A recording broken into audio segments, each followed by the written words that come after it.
phase 4, as we move on into the game, you're kind of going, is it really worthwhile sticking around for that engagement? You might win that squad fight, but you might take enough damage where you'll get knocked down, you'll lose a member, and you get into later stages, and that's the difference between finishing first or second. And that might also be the big difference in saying, let's say you take a fight when the circle closes in. While you're doing this, sure, you could potentially get a few points off of it, but that's going to be other teams prepping for their next rotation. And we all know that the later you get into the game, the harder rotations are because the fewer spots will be available. Yep. And especially in a game like this, where honestly, I mean, if you can't rotate, odds are you probably can't make it that far in the tournaments either, right? So if you're going to be constantly fighting, like in that sweet spot that you want to spend really prepping, like pretty much almost getting the cars rolling and everything, and you're still shooting, maybe you have a guy knocked, you need to rest him, you need to get in from the blue, you need to get healed back up. It just takes a lot of time that you don't want to waste. And you hit that point that I was just thinking, the resources. Mm-hmm. You're using the smoke grenades, you're using the med kits, you're using the bandages. All of those make a difference. Sure. Especially when you get into those last couple of squad fights where you're going down to the 3 teams or the 6 players left in that final zone. If you don't have those smoke grenades, when you don't have those frag grenades to make that difference, you kind of end up going, ooh, we shouldn't have taken that. Probably should have saved those earlier.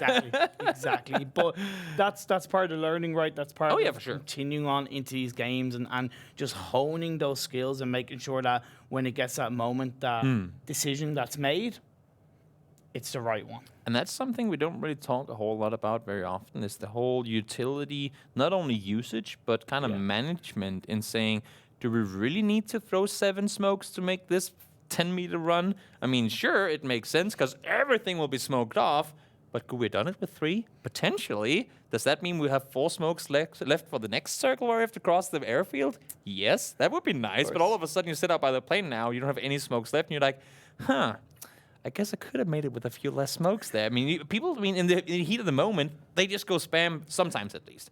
But it's true. You got to really be wise about it. Also, I've seen games where one guy, I'm not going to mention any names, for those of you guys who've been watching Contenders, you'll know, I've seen a game where one team, they have one guy with 11 smokes, 2 guys with 0, and a guy with 1.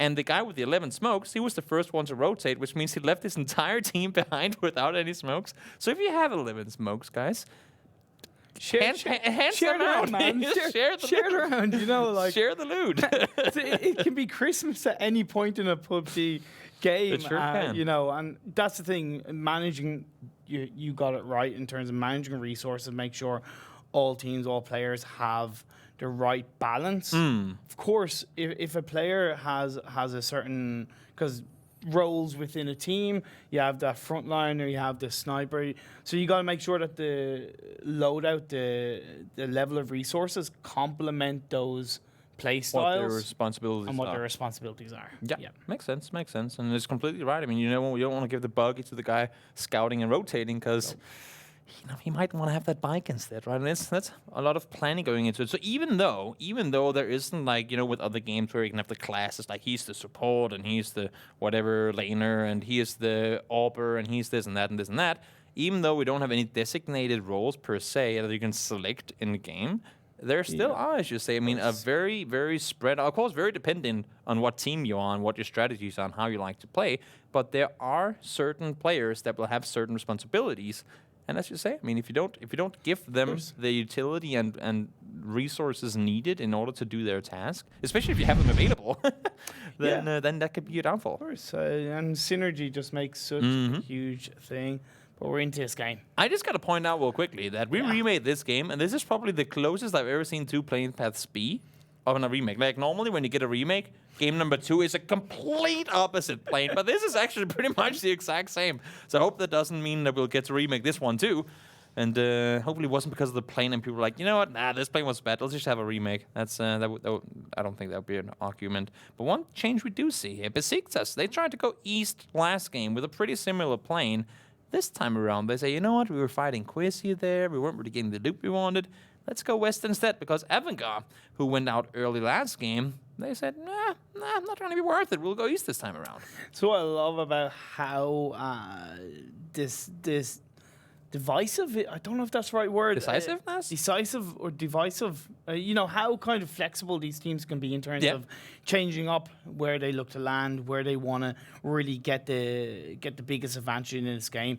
Of course, we don't know where the circle is going to be coming up just yet, but you make the change, you do it as a team, and you look to build upon that. As we do see, Zoekt Een Naam did drop in their usual spot, though, right down in the west coast. But Se7en Esports, you said they're the team that really have a huge amount of potential. What? Oh, wow. That is... Okay. Yep. Yeah. Deja vu, Toby. That is pretty impressive, not gonna lie. I don't know if that's something you can custom do now. I don't think it is, but the fact, I mean, no, it's not exactly the same circle either, because now we actually have the Southern Island in there too. But that is interesting. Do Avangar regret where they dropped in the second game? I think we can safely say that they will now be thinking, so we had the chance to jump south. We didn't. Probably should have. Yeah. They would have been a bit better off. But then again, Avangar likes to play the X anyway, so it's not a big deal. Exactly. As I said, you make decision as a team and you roll with it and you do what you can. Commit to it. Yep. Exactly. But, this game is moving on. We do see 4AK. I wanted to talk about them. They're a team that do have a lot of potential. I don't think they've really hit the mark. I've actually been a little bit disappointed in their performances based on the VODs that I've watched, because I've seen them pull out absolutely fantastic plays and then they've really fallen off the mark. Yeah, that's one of those things where, and sometimes we're, like, as commentators, we're being told by some of the viewers saying, oh, why are you guys constantly so negative, and why do you talk so bad about them, you're not even better yourself, and I don't know, like all these different comments. And the fact of the matter is that the reason that sometimes we see a team do something poor, where we say, guys, that was pretty bad. And the reason for that is we've seen them do all these great things. So whenever they do something, we're like, how did this even become a thing for your team? Where was that in the playbook? That's when we just go, we've seen you do so many magnificent things. That was interesting. We're like kind of the parents that get a little bit disappointed in I'm not angry, guys. I'm just a little bit disappointed, you know. It's kind of like, you know. Oh, it hurts just hearing it. Yeah. Not angry, just disappointed. That's that's the thing. Very, very true. Besiktas, though, I like how they kicked out Gamerlegion from their compound. Vex was actually up in Chumacera, but I guess Besiktas, of course, knowing that Gamerlegion like to split loot the area down there, they said, well, you know what, we'll just take this one first. And they're also center circle for now. One kind of fear about that as this game goes on is if they do stick around there is going to be a good few teams kind of circling in. That might put them under pressure from all angles, Toby. Can I just say real quick what everyone's thinking?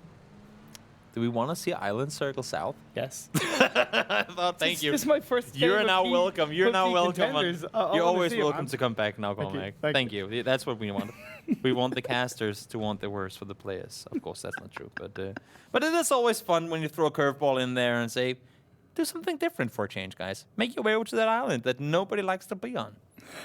That way, the viewers will laugh, the viewer numbers will increase, the Reddit views, clips, whatever, they'll be skyrocketing, and yeah, who knows? Maybe that means that they will get a little more exposure off of your misery. So that's something they have to live with. Hey, look, we like to make it a bit spicy, a little bit exciting, and push these players to the limits. Maybe throw in a little red zone, and no, that's not a thing.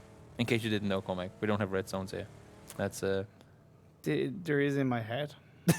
Big explosions going on. Get out of there! Hey, some of those nade shots that we see, that is pretty much red zones. Enough of them come out.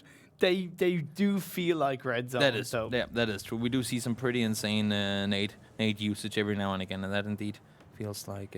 I think I saw a clip of one of the PEL games the other day where I think it was TSM engaging. Now I don't remember who they engaged. I think it was Vitality or something like that. Doesn't really matter either. I counted something like 15 or 20 nades used in one engagement. I mean, that's obviously they found a lot of them, but that's a lot of explosions, because not only that's the thing that some viewers might not be thinking too much about, but the nades don't only do damage, they also like shake your monitor, makes it hard to see things. If it's close enough, it makes it really hard to hear anything. Yeah, exactly. It's like tinnitus sounds all over the place, and it makes things really, really hard Another thing that makes things hard here is we need a home. Spotted out Tornado, and that should be them under tons of pressure early on. One knock in already. Yeah, when gets knocked down, ILGG gets out of that vehicle, but we do see the nade being popped out, gonna look to secure that kill. However, as we see XPL's going, zoning out, but gets knocked down by Lipson. Pulling out all the stops, Lipson is on the side of we need a home. That was a very good usage of that ridge line there. Now Z-Comba just forced to turn around and get the hell out of there. Seems like Tornado Energy thought they were early on the rotation, but we need to hope and just cut them off. Really played it smart. I mean, they were the ones to rotate out of power grid, and they just went underneath them and pulled the brake on him. This is what I've seen from We Need a Home in previous games, where they just are not afraid to get that flank off, catch that team out, and really, not quite the squad wipe, but it's still 3 kills. It's still going to put a lot of pressure and, of course, positively affect their play standards. And 3 needed kills, because they're sitting far down the leaderboards right now. So coming off to a good start in this week right here, with you got more games to play every single day, I mean, that's a pretty good way to start things off. Now, Zoekt Een Naam, we did have one game in the group stage that went to that southern island. And Zoekt Een Naam, they were racking up kills, and they got themselves, the win too. And, well, I mean, it seems like they're positioning themselves at least close enough to the bridge that should this circle indeed continue to go down south, then they'll be in a position to rotate down there. Yeah, and they're also going to be able to get great level of vision on where the other teams are going to be moving in downwards. Being aware that with the playing trajectory that a lot of teams would have landed in the north part of the map, they'll be moving down between the north and the northwest and northeast. So it's going to give them a great level of scope and means that they can just move around wherever they want to within reason. Whenever you can close off an entire angle, I mean, saying we know for a fact that there's no one behind us. Exactly. Whenever you can exclude the vision to only be focused on a 180 degree as opposed to looking all around you, it means that you can pretty much dedicate double the amount of firepower in any given direction, right? But now we'll see, of course, with the circle closing in just a little while, where we're headed. Nobody's really committed to those shorelines yet. Val del Mar is up for grabs. Some of the southern areas are too, but you can see already now, I mean, when we're talking compounds and counting them up, we're in circle 1, and there's already a lot of ground taken away from these guys. Yes, surprisingly, a lot of these teams moving in a bit closer to that mainland, anticipating the next circle, trying to stay one step ahead. The fear of that is that we could see too many teams doing that and they get into that earlier engagement that they would have wanted to. Another factor to throw in there, of course, is that there are a lot of mountains down here. It's not exactly easy to maneuver around what seems like, it's just 200 meters. Well, it's a big downhill followed by a big uphill. Makes things extremely hard. Now let's see circle, circle. Are we going south to the island to chaos things up or not? There's a very small chance. I don't think it's going to happen, but indeed the northwest here is going to be a tricky one. You could have teased me for at least another phase PUBG. Come on, could have made it a little interesting. Yeah, exactly. But hey, look, at least this gives these teams a bit more of an area where they know that it's not going to be an island ending. So it's going to give that level of reassurance where they know that they can reposition based on that. The only thing is with this circle, if no one opts to go to the southern island, which I wouldn't expect anyone to do, well, if you count that out, including the water going around the south and the west side, that's a lot of terrain that's pretty much just not available to anyone. So all these guys pretty much playing in one circle ahead of play now when you count up the space users. Nemerath, D's, they have found Winside. And, well, I mean, that's going to be 2 players out to Boom and Moon. They'll have to rotate elsewhere, as PG found themselves some early and good kills there. Yeah, finding success outside that circle. Ianak with that mini 14, get a couple of shots also. Once again, a couple of kills going over for the side of PG80. Not quite that squad wipe, but we still have 16 teams left, 57 players alive. But QM, Quickmath, they're looking pretty good. They're going to want to engage onto We Need a Home. I feel sooner rather than later. It's going to be hard for them to take this fight, though, because they're pretty much locked down inside this compound, and they know for a fact that they have a team up the hill in Besiktas too. So limited to how many windows you can look out from, because if you're shooting at one team, outside that third-party team will have the angle on towards you. Exactly. When you do fire up onto the enemy, you take the risk of exposing your own position, so it's got to be very calculated. But we do see Northern Lights to deep. He knows there's somebody there, but right around in the opposite area, they know that they're facing up against each other, just trying to use the lip of the hill to get as much of an angle, but he's disengaging from that, Toby. I like it. The spider sense came in and said, oh my god, there's someone just on the other side. I cannot peek over this one, and indeed, he felt like. And you talked about Quickmath potentially engaging on towards We Need a Home. That did happen. PEL Derek did go down. We saw We Need a Home get kills earlier on, but of course, I mean, even with 3 kills there, don't want to go out early on. And this one, ooh, that nade is going to be right on towards Rip, and that's going to take out both PEL Derek and force Rip9 down, and they're getting shot by other teams too now. And Rita, Lipson, you might want to get out of here.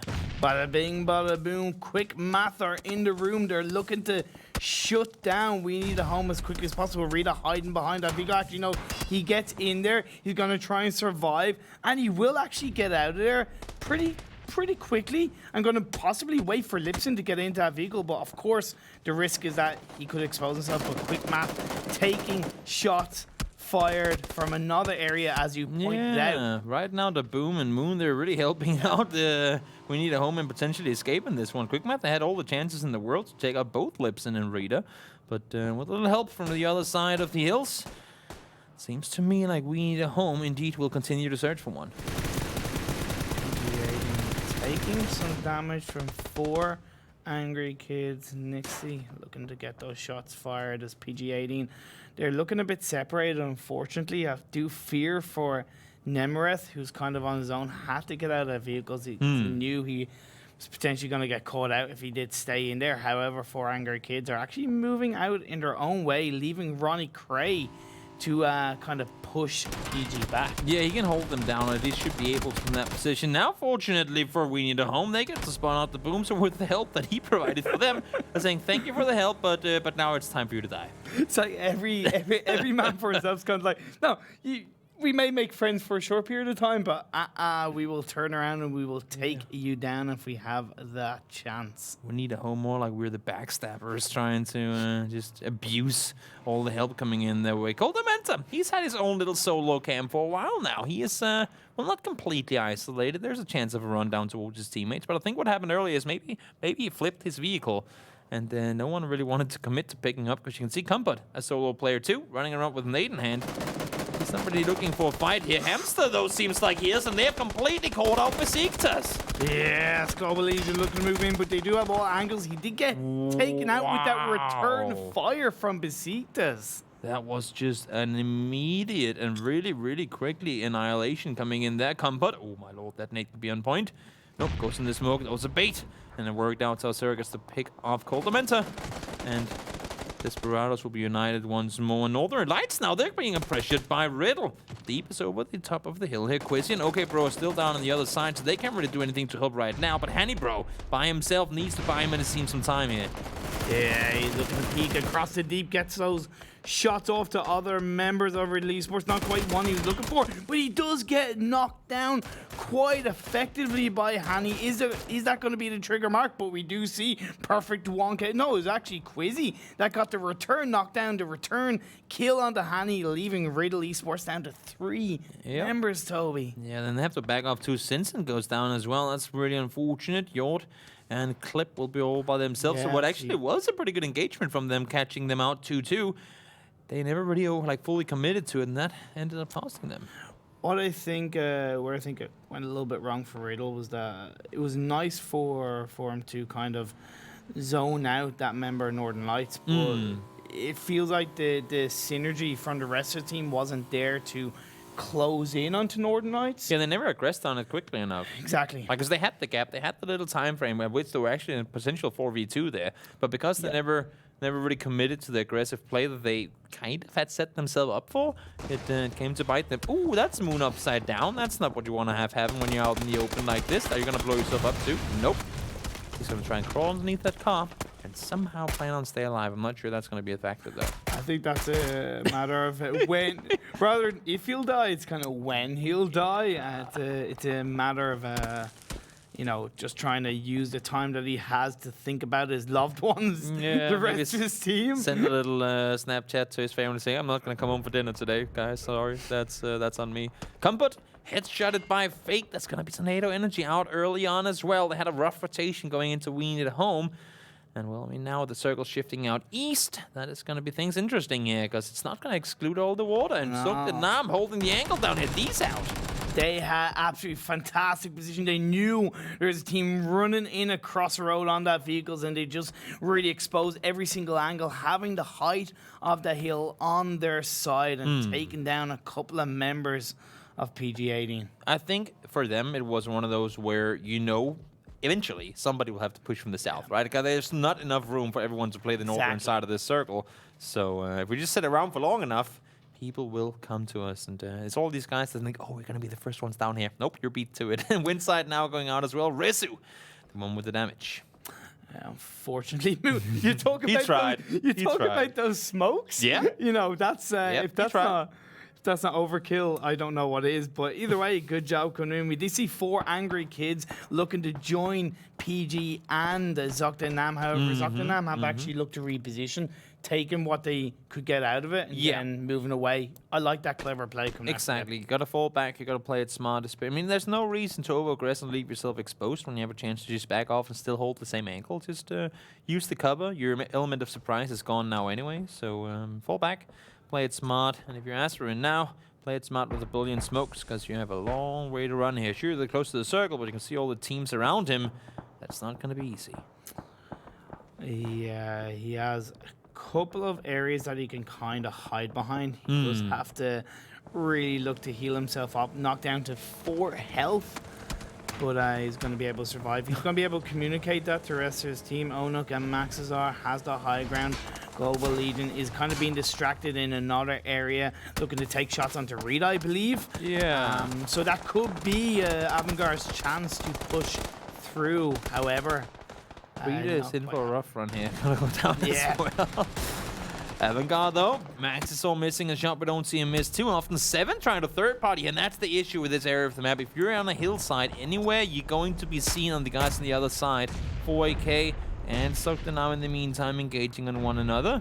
Zoekt Een Naam under pressure from many teams, but on our screens right now, Avangar and Gamerlegion. Gamerlegion have the compound, and Avangar, honestly, they have to determine whether it's really necessary for them to engage with the compound here.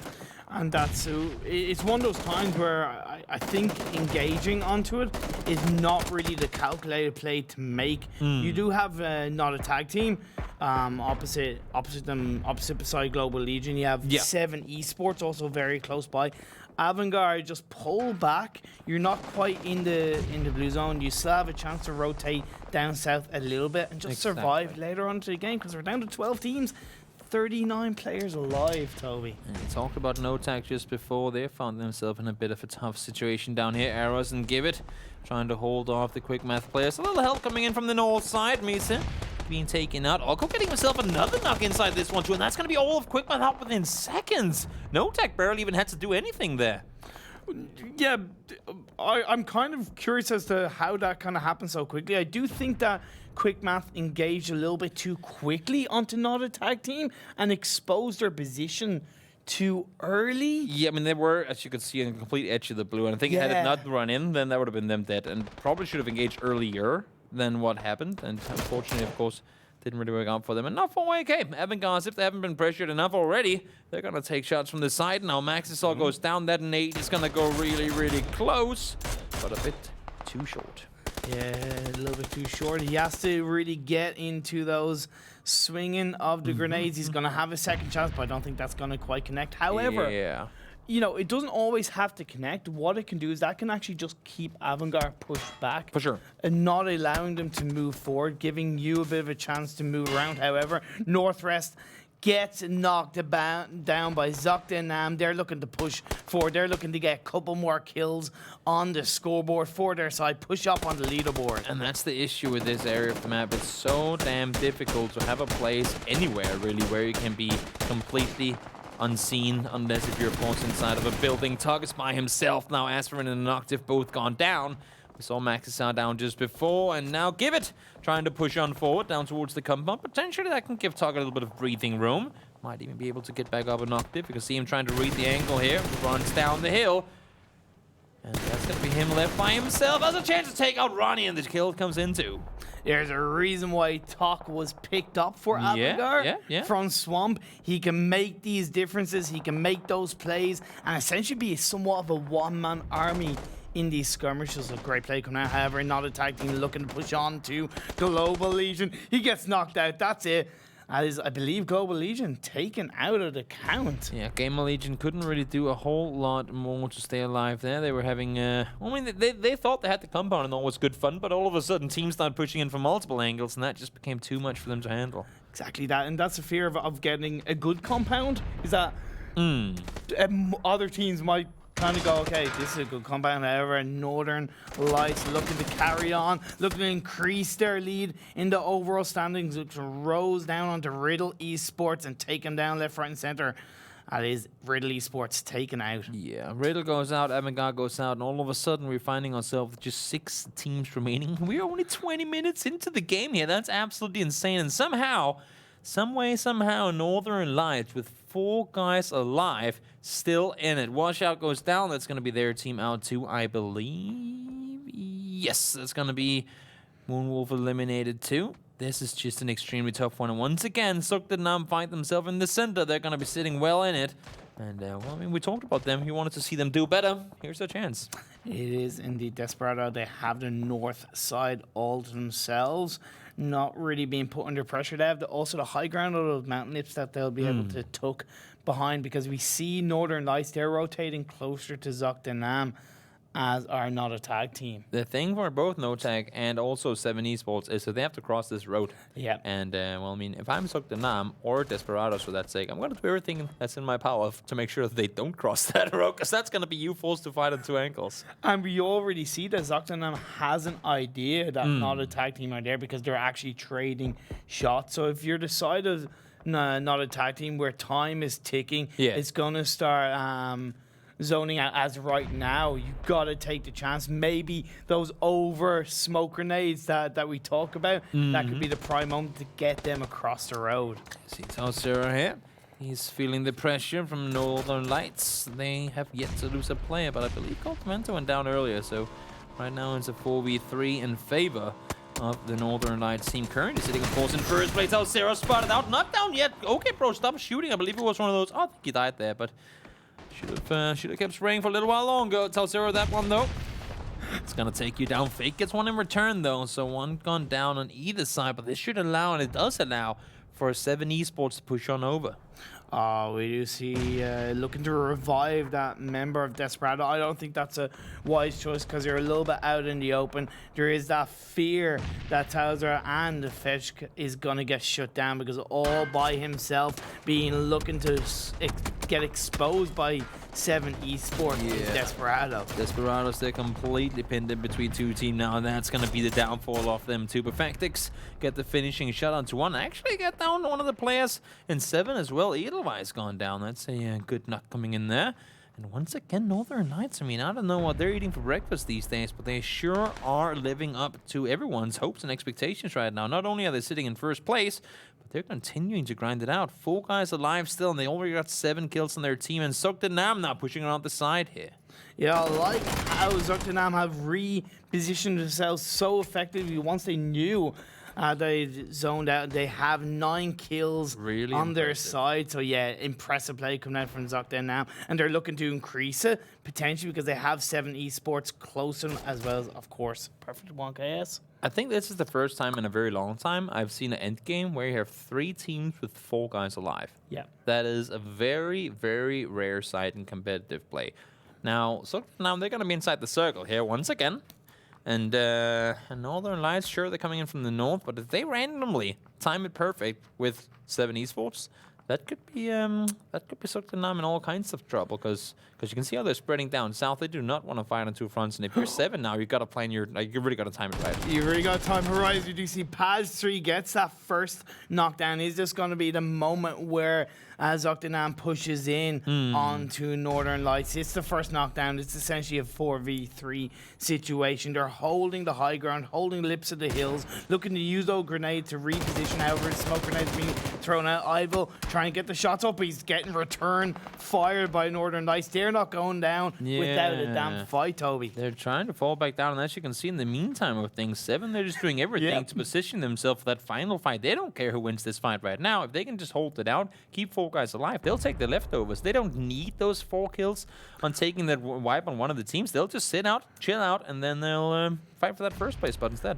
Well, in saying that, though, gotta give them credit because they're pushing actually a little bit more forward than I initially thought they might. And this is when it comes down to how kill points make such a huge difference, because they're chasing the kills. They know it's the top 3. Between the top 2, there's not that much of a point difference. It's only 1 point. But if you're going to look for those kill points, get the 3 or 4, get that squad right, that's going to be the biggest difference in this game. It's going to really look good on your resume coming into the next game of how you did in the previous one. I will the ones to still hold the angle up north, and you can see Northern Lights, they realized that they were in for a bit more than they wanted to chew off here, so they've backed off, but now they're finding themselves on the far eastern side of this one. And for those you guys who can't, for whatever reason, know the terrain on this one, it's just a big all uphill toward Northern Lights from that road. Really hard to play around there. Ooh, good headshot from T-Bone there. Great shots coming out from Zoekt Een Naam. They're being very calculated with their plays, with their position. Of course, they do have to move up. You talked about it, have Northern Lights have the high ground, but they don't really have that many lips to duck behind. They're relying on the trees, to be honest, for now, so they've got to be a little bit careful about that. However, Edelweiss gets a little bit of damage. He actually gets knocked down, not before shooting out a grenade, but Quizzy does turn around, takes down 1 member of Se7en Esports, pushing them back. Ooh, caught jumping, and he's gonna go down. That's a bit too much bunny hopping coming in there. Buster trying to hold the angle. He's gonna be taken down though. Frank did get down Quizzy, so Northern Lights taking 1 casualty so far, but as you can see here, Krabik gone down already. That's going to force them down and heal, and this should be for Zoekt Een Naam a chance to push, and indeed it is. Ivel pushes forward. Vasco with the finish off, 10 kills for them already, and this is all, I mean, they were the ones being pressured before, but because everyone fell back down, that's going to be Zoekt Een Naam with a perfect third-party opportunity here. Yeah, on a killing spree right now. That's Northern Lights getting shut down, the first place team overall, as Northern Lights, however, no, they're actually still in it. My humble apologies, Toby. I thought they had actually been squad wiped, but it's come down to that 1 final member, which is okay, bro. Gonna go into a 1v3 situation. Is there gonna be a matter it gets 1 knockdown on the Ivel, but not before getting taken out, and that Zoekt Een Naam coming out on top. That is a crazy ending to that one. All these guys finishing either in double digits or close to it as far as kills go. They all played extremely well from very different positions too, because Northern Lights, they were all on the eastern side for the longest of time. You had Zoekt Een Naam sitting south the entire game, and then you had Se7en, who were kind of just chilling in the compound for a while, but then in the end they just turned on the thrusters there and just started fragging out everyone.